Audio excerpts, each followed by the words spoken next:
Understanding Incoterms is a vital part of international trade. When exporting products internationally, you must agree to sell your goods based on 11 Incoterms.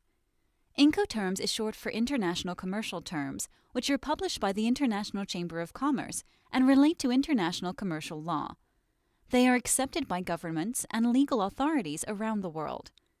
The International Chamber of Commerce have published the latest version of Incoterms, Incoterms 2020, which have come into effect on the 1st of January 2020. Put simply, Incoterms are the selling terms that the buyer and seller of goods both agree to for the international sale and supply of goods. Incoterms clearly state which tasks, costs, and risks are associated with the buyer and which are associated with the seller. The Incoterm states when the seller's costs and risks are transferred onto the buyer. This chart displays Incoterms 2020 in an easy-to-understand format. Note, this chart should be used as a guide only. For a full and complete description, you should refer to the full version of Incoterms published by the ICC.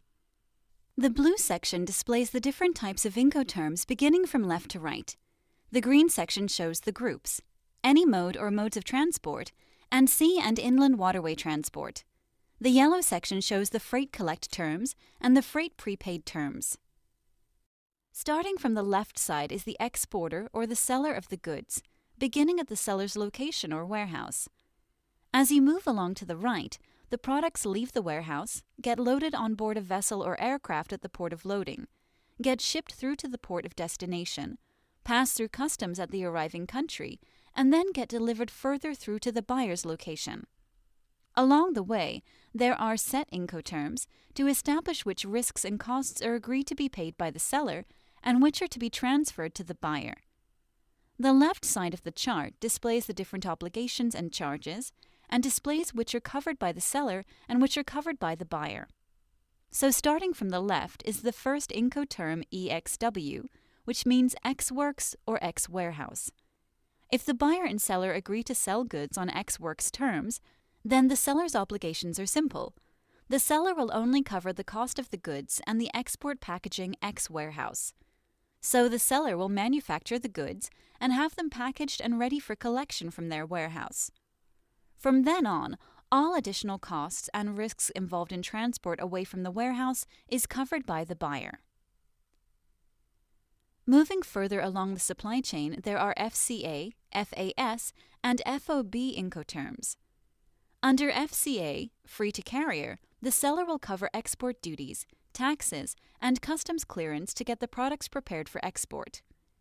Under FAS, free alongside ship, the seller will cover the origin, terminal, port handling charges. Then it moves on to FOB, free on board. FOB is generally the most popular Incoterm that is used for containerized trade.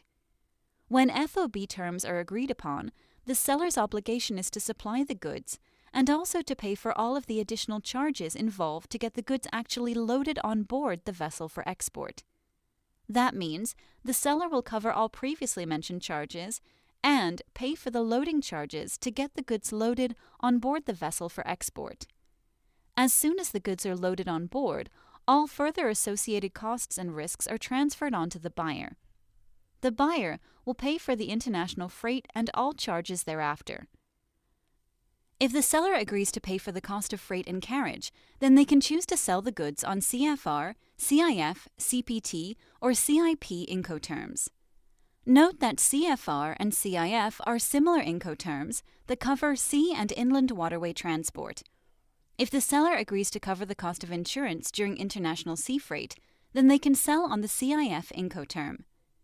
CPT and CIP are similar Incoterms that relate to any mode or modes of transport, where the seller will agree to pay for the destination terminal, port handling charges. If the seller agrees to cover the cost of insurance during transport, they can sell goods under the CIP Incoterm. Moving further along, DAP, DPU, and DDP are Incoterms involved with getting goods delivered, unloaded, and customs cleared at the country of destination. Under DAP, delivered at place, the seller will cover the costs of delivery to destination. If DPU, delivered at place unloaded, is agreed, then the seller will also pay for the unloading costs at the destination. Finally, if DDP, delivered duty paid, is agreed, then the seller will also pay for the import duties, taxes, and customs clearance at the country of destination.